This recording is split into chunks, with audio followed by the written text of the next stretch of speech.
మోకాళ్లలో గుజ్జును పెంచి నొప్పిని తగ్గించి సర్జరీని దూరం చేసే ఫ్రీడమ్ వాక్. తెలంగాణలో బీజేపీ తడాకా చూపించింది. ముఖ్యంగా కరీంనగర్‌లో బండి సంజయ్ విజయం ఒక రికార్డ్ అనే చెప్పాలి.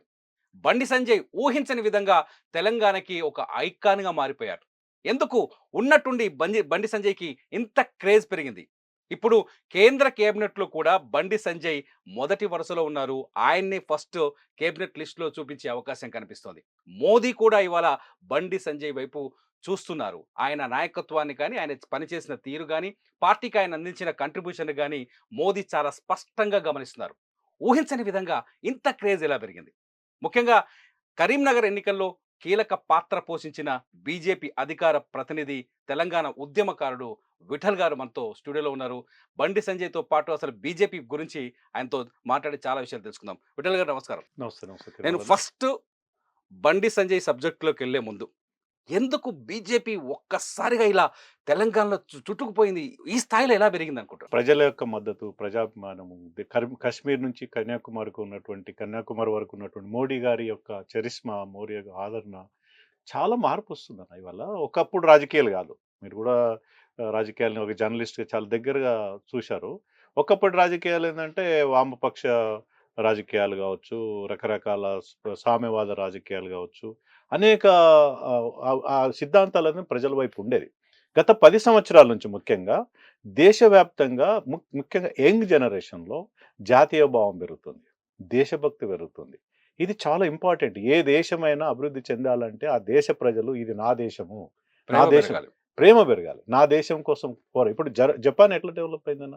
అవును. అక్కడున్నటువంటి నేషనలిజం ఎక్కడ ఉండదు. అవును. జర్మనీ ఎట్లా డెవలప్ అయింది? వారు ఎక్కడ ఇతర ప్రపంచం భాషల్ని కూడా అడాప్ట్ చేసుకోవాలి. ప్రపంచం అంతా ఇంగ్లీష్ మనం మాట్లాడతాము. అదే. మనం ఇంగ్లీష్‌ని అడాప్ట్ చేసుకున్నాం. జర్మనీ ఈ రోజు వరకు కూడా ఇంగ్లీష్ రాదు. అడాప్ట్ చేసుకోవాలి. రష్యా లాంటి దేశాలు, అవును. చైనా లాంటి దేశాలు వాళ్ళ సొంత లాంగ్వేజ్‌లో జాతీయ భావంతోటి డెవలప్ అయ్యారు. భారతదేశం మొట్టమొదటిసారిగా తన 1000 సంవత్సరాల క్రితం, మళ్ళీ చెప్తున్నాను, 1000 సంవత్సరాల క్రితం కోల్పోయినటువంటి చరిత్రను, ఈ దేశ చరిత్ర మరొక్కసారి ఈ యువత, ఈ జనరేషన్ రివైవ్ చేసుకుంటున్నారు. మూలాలకెళ్తున్నారు. మేమేంది? మా పరిస్థితేంది? మా భవిష్యత్తేంది? మా గతమేంది? మేమెక్కడున్నాం? ఇప్పుడెక్కడున్నాం? భవిష్యత్తు ఏందన్నటువంటి చర్చ ఇవాళ సోషల్ మీడియా అంటాం గదా! అవును. ప్రతి యూట్యూబ్ ఛానల్ గావచ్చు, ప్రతి వాట్సాప్‌లో గావచ్చు, ఫేస్‌బుక్‌లో గావచ్చు, ఇన్‌స్టాగ్రామ్‌లో ఎవరిద్దరు కలిసినా ఒకప్పుడు సినిమాల గురించి మాట్లాడేది. ఇప్పుడు ఇప్పుడు దేశం దేశం కోసము, కోసం దేశభక్తి మోడీ వచ్చిన తర్వాత గొప్ప మార్పు.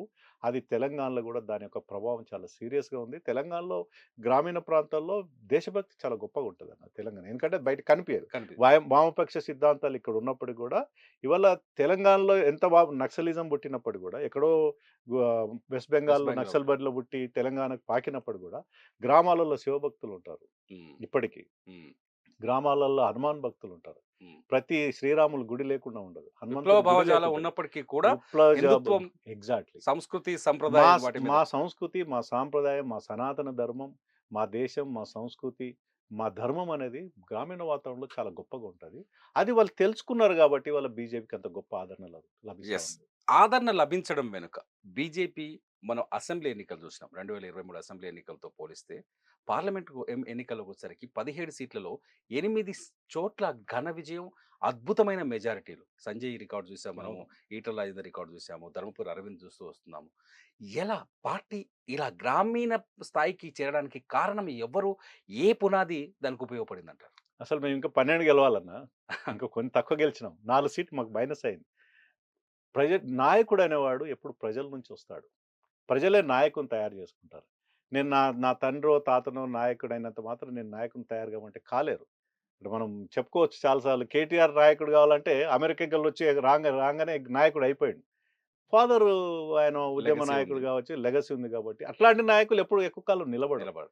ప్రజలు తయారు చేసుకున్న నాయకులు ఎవరైనా ఉంటారో వాళ్ళు శాశ్వతంగా వాళ్ళు ప్రజల కోసం సేవ చేస్తుంటారు. దేశంలో చూసే వాళ్ళకు మోడీ గారు. అవును. ఒకప్పుడు జనం నుంచి వచ్చిన నాయకుడు. చాయ్‌వాలా చాయ్‌వాలా. ఆయన సగర్వంగా చెప్పుకుంటాడు. వాళ్ళ తల్లి గురించి చెప్పుకుంటాడు. తన కుటుంబం గురించి చెప్పుకుంటాడు. తన నేపథ్యం గురించి చెప్పుకుంటాడు. ఒక ఛాయవాల ఇవాళ దేశానికి ప్రధానమంత్రి కాగలిగాడంటే ఈ దేశంలోనే సాధ్యము అని చెప్పి నిరూపించినటువంటి వ్యక్తి మోదీ గారు. అట్లా రాష్ట్రంలో బండి సంజయ్ గారు కింది స్థాయి కార్యకర్త. చిన్న గల్లీ లీడర్. కార్పొరేటర్ నుంచి పోరాడి కార్పొరేటర్ అయ్యి తర్వాత ఒక బ్యాంక్ డైరెక్టర్ గెలిసి ఎమ్మెల్యేకి పోటీ చేసి ఓడిపోయి దక్కిముక్కిలు తిని కింద పడి మీద పడి ఏకంగా 2019లో ఒక అద్భుతమైనటువంటి విజయాన్ని సాధించినటువంటి వ్యక్తి బండి సంజయ్ గారు. అక్కడితో ఆగిండా? ఆయనలో ఉన్నటువంటి షార్ప్‌నెస్, అందులో ఉన్నటువంటి స్పార్క్. స్పార్క్‌ను మోడీ గారు గ్రహించి ఏకంగా రాష్ట్రానికి అధ్యక్షుడిని చేసిండు. అవును. అందరికి రాష్ట్రాన్ని అధ్యక్షుడిని చేసుకుంటే హైదరాబాద్‌లో ప్రెస్ కాన్ఫరెన్స్ పెట్టి, వరంగల్‌లో ప్రెస్ కాన్ఫరెన్స్ పెట్టి, 4 మీటింగ్‌లు పెట్టి ఇంట్లో పండుకుంటాం. అవును. కానీ తను ప్రజలు ఉన్నాడు. నిత్యం ప్రజల్లో ఉన్నాడు. ప్రజలు ఎక్కడ బాధపడుతుంటే అంటే అక్కడ బండి ఉన్నాడు. సంజయ్ రాష్ట్ర అధ్యక్షుడిగా బాధ్యతలు చేపట్టిన తర్వాతే తెలంగాణలో బీజేపీలో ఊపు పెరిగిందని చెప్పొచ్చా మీరు? గతంలో కూడా తెలంగాణలో బీజేపీ ఉంది. అవును. హైదరాబాద్‌లో టైగర్ నరేందర్ అని, లేదా ఆ తర్వాత వచ్చినటువంటి ఇంద్రసేనారెడ్డి కావచ్చు, దత్తాత్రేయ కావచ్చు, ఆ తర్వాత వచ్చినట్టు లక్ష్మణ్ గారు కావచ్చు, కిషన్ రెడ్డి, ఎవరు వచ్చినా, ఏ నాయకులు వచ్చినా బీజేపీ ఎక్కడిది తెలంగాణలో? బీజేపీ అంటే హైదరాబాద్‌కు అర్బన్ పరిమితమైన పార్టీ. పార్టీ. అర్బన్‌కి అంకితం. అర్బన్‌లో కూడా హైదరాబాద్‌కు పరిమితమైన పార్టీగా పార్టీ. గుర్తించేవాళ్ళు. గ్రామీణ వాతావరణంలో బీజేపీ గాని, మోడీ గారి గురించి గాని, లేదా గుర్తు సింబల్ కమలం గుర్తు గాని తెలిసేది కాదు. అవును. ఎప్పుడైతే బండి సంజయ్ గారు అధ్యక్షులయ్యారో ఒక్కసారిగా వాతావరణం మారిపోయింది. ఆయన తీసుకున్నటువంటి అనేక కార్యక్రమాలు, అజెండా. ముఖ్యంగా ప్రజా సంగ్రామ యాత్ర. అవును. తను చేపట్టినటువంటి, మనం ఇప్పుడు చాలా సార్లు దాని మాట్లాడుకోవచ్చు. ప్రభావం చాలా పెరిగింది. హైదరాబాద్‌లో ఓల్డ్ సిటీలోన అవును. కాశ్మీర్‌లో ఉన్నటువంటి పండితుల పరిస్థితి ఎట్లనో, ఆ! జమ్మూ కాశ్మీర్‌లో, హైదరాబాద్‌లో ఓల్డ్ సిటీలో ఉన్న హిందువుల పరిస్థితి అట్లా ఉంది. హ్మ్. క్రమక్రమంగా హైదరాబాద్‌లో హిందువుల జనాభా తగ్గుకుంటూ పోయింది. అట్లాంటిది తను ఏం చేయగలిగాడు? భాగ్యనగర్ అంతకుముందు ఉంది. అవును. భాగ్యనగర్ టెంపుల్ ఉన్నా గాని, ఒక భాగ్యనగర్ టెంపుల్ క్షేత్రంగా భారతీయ జనతా పార్టీ ఉద్యమాన్ని భావజాలాన్ని. భారతీయ జనతా పార్టీ ఉద్యమాన్ని, భావజాలం అక్కడి నుంచి ప్రారంభించాడు. నేనున్నాను దగ్గర ఆ భాగ్యలక్ష్మి రోజుల్లో. Temple. Bhagyalakshmi temple, exactly. Bhagyalakshmi temple నుంచి తన ఉద్యమాన్ని ప్రారంభించినటువంటి వ్యక్తి బండి సంజయ్ గారు. అక్కడ ఓల్డ్ సిటీలో మీటింగ్ కాదు కదా, కనీసం ఆ చార్మినార్ చుట్టూ తిరగడానికి భయపడే రోజుల్లో అవును. బండి సంజయ్ గారు అప్పుడున్నటువంటి కమిషనర్‌కి పర్మిషన్ ఇవ్వకుండా ఛాలెంజ్ చేసి, అవును. నేను అక్కడి నుంచే నా పాదయాత్ర ప్రారంభిస్తే నీకు దమ్ముంటే ఆపుకో అని చెప్పేసి భాగ్యలక్ష్మి టెంపుల్ నుంచి ప్రారంభించినటువంటి ప్రజా సంగ్రామ యాత్ర తెలంగాణలో ఉన్నట్టు ప్రతి గ్రామానికి తీసుకెళ్ళినటువంటి ఘనత బండి సంజయ్ గారిది. ప్రజా సంగ్రామ యాత్రలో ప్రజల కష్టాలు, నష్టాలు, మహిళల కష్టాలు, ఉద్యోగుల కష్టాలు, నిరుద్యోగుల కష్టాలు, యువత కష్టాలు, బడుగు బలహీన వర్గాల కష్టాలు దగ్గరతో చూసి, తల్లుల కష్టాలు చూసి తన డైరీలో రికార్డ్ చేసుకున్నాడు. వెంబడున్నాం ఆ రోజుల్లో. హ్మ్. కాబట్టి ఆయన సమాజాన్ని అర్థం చేసుకునే అవకాశం రాష్ట్ర అధ్యక్షుడు అయిన తర్వాత వచ్చింది. అంతటితో ఆగిండా? ఎప్పుడు ఎలక్షన్స్ వచ్చినా తను ముందుండి క్యాడర్ నడిపించి, ఒక దుబ్బాక ఎలక్షన్స్ కావచ్చు, అద్భుతమైన విజయం. ఒక సాధించడం. ఒక బండి హుజరాబాద్ సంజయ్ విషయంలో టైంలో రిజల్ట్స్ కూడా చాలా బాగున్నాయి. వరుస రిజల్ట్స్, అవును. ఓటమి లేదు. అవును. హైదరాబాద్ జీహెచ్ఎంసీ ఎలక్షన్స్ కావచ్చు, అవును. అసలు జీహెచ్ఎంసీలో 50 సీట్లు, 48 సునామీ సీట్లు అప్పుడు. సునామీ. ఒక సునామీ. అవును. రెండో మూడో సీట్లు గెలుస్తారన్నటువంటి వాతావరణంలో ఏదో చిన్న 48 సీట్లు. పార్టీ బీజేపీ తెలంగాణ అన్న టైంలో కూడా ఒక ఎగ్జాక్ట్‌లీ. అతిపెద్ద ఒక పార్టీగా అవుతారు. అద్భుతమైన విజయాన్ని తీసుకొచ్చిన తర్వాత ఒకానొక సందర్భంలో బాగా లీజర్‌గా కేసీఆర్ గారు, రోజు ఆయనకున్న అలవాట్లు ఉంటాయి కదా, పొద్దున సాయంత్రం అలవాట్లు. ఫామ్ హౌస్‌లో వండుకుంటే బండి సంజయ్ గారి పోరాటం ద్వారా ఫామ్ హౌస్ వదిలిపెట్టి మళ్ళీ పాలన మీద దృష్టి పెట్టే ఆ శక్తి, అంటే ఆ భయభ్రాంతులకు గురి చేసినటువంటి బండి సంజయ్ గారు. అక్కడితో ఆగలేదు. మునుగోడు ఎలక్షన్స్ కావచ్చు, రకరకాల హ్మ్. పోరాటాలు చేశారు. విద్యార్థుల సమస్యలపైన, అవును. ఉద్యోగుల సమస్యలపైన, ముఖ్యంగా టీఎస్‌పీఎస్‌సీ పేపర్ లీకేజ్‌లో paper leak 10th paper leak 10th paper leakage అని ఒక ఫేక్ కేసును పెట్టినప్పుడు కూడా జైలుకి పోయి వారం రోజులు జైలు ఉండి, అంతకుముందు 317 మీద జైలుకు పోయిన సందర్భాలు, పోడు భూముల మీద జైలుకు పోయి, ఆయన ఒక కదిలితే ఒక ప్రభంజనం. ఆయన జనాలకు వస్తే ఒక ప్రభంజనం. ఆయన యువతను కలిస్తే ఒక ప్రభంజనం. ఎట్లా వస్తుందది? ప్రజల నుంచి వచ్చాడు కాబట్టి, ప్రజల నుంచి పుట్టిన నాయకుడు కాబట్టి, పేదరికం నుంచి పుట్టిన నాయకుడు కాబట్టి, ప్రజల కష్టాలు తెలుసు కాబట్టి, పార్టీ క్యాడర్ తెలుసు కష్టాలు. ఏ పార్టీ క్యాడర్ బీజేపీ కార్యకర్తలు ఎక్కడ ఏ సమస్య వచ్చినా, అర్ధరాత్రి వచ్చినా, అవును. ప్రధానమంత్రి అధికారంలో ఉంటే ప్రధానమంత్రి తర్వాత జాతీయ అధ్యక్షుడు, ఆ తర్వాత జాతీయ కార్యదర్శులే, ప్రధాన కార్యదర్శి కీలకం. కీలకమైన ఇక్కడ ఏ కారణం చేతనైనా బండి సంజయ్ గారిని అధ్యక్ష స్థానం నుంచి పక్కకు పెట్టినా, ఆయన నేషనల్ లీడర్ అయ్యిండు. ఒకానొక సందర్భంలో మీకు చెప్పాలి, ఒకానొక సందర్భంలో నేషనల్ ఎగ్జిక్యూటివ్ కమిటీ మీటింగ్ జరుగుతా ఉంది. హ్మ్. ఆ నేషనల్ ఎగ్జిక్యూటివ్ కమిటీ అప్పటికే బండి సంజయ్ గారి పాదయాత్ర ఇంకా మధ్యలో ఆగింది. ఆ మీటింగ్ కోసం వెళ్ళాడు. అంత వేలాది మందిలో నేషనల్ ఎగ్జిక్యూటివ్ కమిటీ మీటింగ్‌లో బండి సంజయ్ గారిని, ప్రధానమంత్రి గారు మోడీ గారిని కలిసి సంజయ్ కిధర్ హై బండి అని అంతమందిని పిలిపించుకొని, స్టేజ్ మీదకి పిలిపించుకొని, तुम्हारा पादयात्रा जो है ना, ప్రజా సంగ్రామ యాత్ర, तुम एक्सप्लेन करो, पूरा నేషనల్ కి ఎక్స్‌ప్లెయిన్ करो, तुम తెలుగు में बात करो అని చెప్పేసి తెలుగులో మాట్లాడిస్తే, ఆయన రిక్వెస్ట్ చేశాడు. నువ్వు ఎక్కడైతే మీ ఊర్లో, మీ ప్రాంతంలో, మీ తెలంగాణలో ఏ రకంగా ఎమోషనల్‌గా మాట్లాడతావో అట్లనే ఎమోషనల్‌గా నువ్వు మాట్లాడాలని చెప్తే తెలుగులో అద్భుతంగా మాట్లాడాడు. అసలు తెలుగు అన్ని ప్రాంతాలకు అర్థం కాకున్నా మొత్తం ఆ సభలో లేచి నిలబడి చప్పట్లు ఎమోషన్ కొట్టినటువంటి కనెక్ట్ అయింది ఆడ. ఎమోషన్ కరెక్ట్ అయింది. Exactly. అంటే ఆయనలో ఉన్న స్పార్క్‌ని అది that has become an example for south India. అంటే ఇవాళ పార్టీ అన్నామలై కూడా పాదయాత్ర చేపట్టడానికి అన్నామలై చెప్పిండు. ఈ మధ్య కాలంలో మన కరీంనగర్కి వచ్చినప్పుడు తనే చెప్పాడు, ఉమ్, బండి సంజయ్ అన్ననే నాకు స్ఫూర్తి, నేను పాదయాత్ర చేస్తున్నట్టే బండి సంజయ్ అన్ననే మోడీ గారు నాకు చెప్పారు, బండి సంజయ్ అన్నలాగా నువ్వు పాదయాత్ర చేయమంటే ఆయనే నాకు స్ఫూర్తి అని చెప్పాడు. ఉమ్. సో ఎంతో మందిని ప్రభావితం చేసినటువంటి వ్యక్తి బండి సంజయ్ గారు. అంటే జాతీయ స్థాయిలో చూస్తే బండి సంజయ్ ఊహించని విధంగా వచ్చిన ఈ పేరు జాతీయ స్థాయిలో జాతీయ ప్రధాన కార్యదర్శిగా గుర్తింపు ఇప్పుడు కొత్తగా మోదీ టీంలో మొదటి స్థానంలో చోటు అని చెప్పేసి ఒక చర్చ మొదలైంది. బండి సంజయ్ మోదీకి మధ్య ఉన్న అనుబంధం ఎలా ఉంటుంది? ఓ తండ్రి కొడుకుల అనుబంధం. ఉమ్, ఆయన పెద్దవాడైనా మోడీ గారు చాలా పెద్ద మనిషి, 72 ఇయర్స్, ఈయన 50 ఏళ్ళు ఉంటాడు. ఓ తండ్రి కొడుకులు అనుబంధం అంతే. భక్తి, ఒక గురుగ భక్తి కావచ్చు, ఒక రామభక్తి లాగా.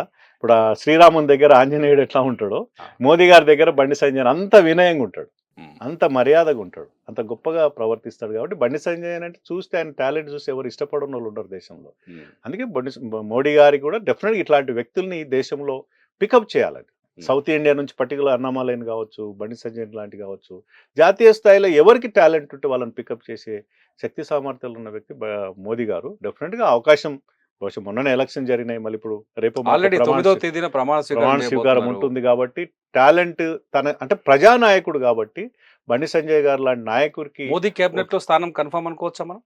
ఉండొచ్చు అన్న. డెఫినెట్గా మోదీ గారి యొక్క సమీకరణాలు ఉంటాయి, రాష్ట్రంలో జాతీయ స్థాయిలో సమీకరణాలు ఉంటాయి. బహుశా ఇవాళ మొత్తం తెలంగాణ వ్యాప్తంగా చర్చ జరుగుతూ ఉంది.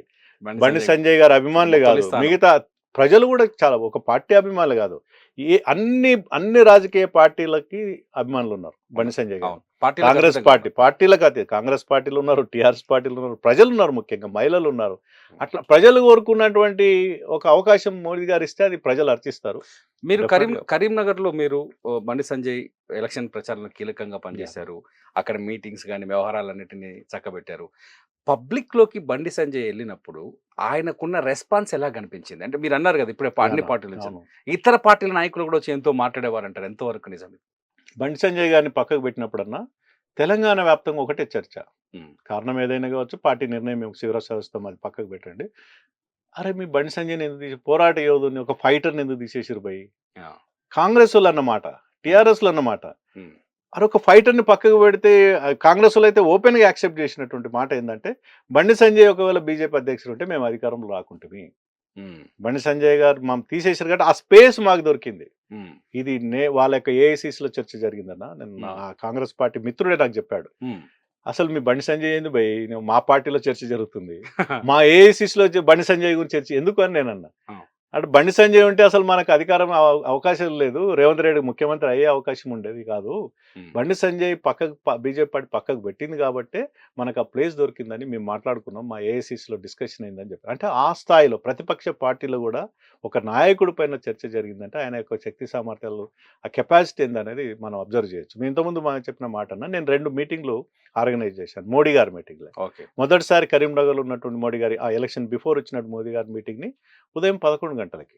ఉమ్, సాధారణంగా ఏ ప్రాంతమైనా 11 o'clock మీటింగ్ అంటే ఇట్స్ హై రిస్క్. అవును. 1,00,000 మందితో మేము పెట్టాలనుకున్నాం. ఉమ్. మోదీ గారు ఎగ్జాక్ట్లీ 10:30 కల్లా వస్తారు. అసలు జనం వస్తారా రారా, అది ఏంది పెద్ద సమస్య, ఆ టైమింగ్ అనేది పెద్ద పెట్టాలి. సమస్య. అవును. కానీ ఆయన గ్రౌండ్ లో బండి సంజయ్ గారు గ్రౌండ్ పుల్లింగ్, మాస్ పుల్లింగ్ ఎట్లా చేస్తాడంటే ప్రతి వ్యక్తికి ఫోన్ చేస్తాడు, ఉమ్, టెలికాన్ఫరెన్స్ కావచ్చు, ఈవెన్ విలేజ్ లో గ్రామంలో ఉన్నటువంటి బూత్ అధ్యక్షులతో కూడా మాట్లాడతాడు. నేను చూశాను ఒకసారి ఆయన దగ్గరికి. డైరెక్ట్ గా బూత్ అధ్యక్షులతో మాట్లాడతాడు. అన్ని ఆయనకు లీడ్ చిన్న చితకా పెద్ద ఈ హైరార్కీ ప్రోటోకాల్ ఏముండదు.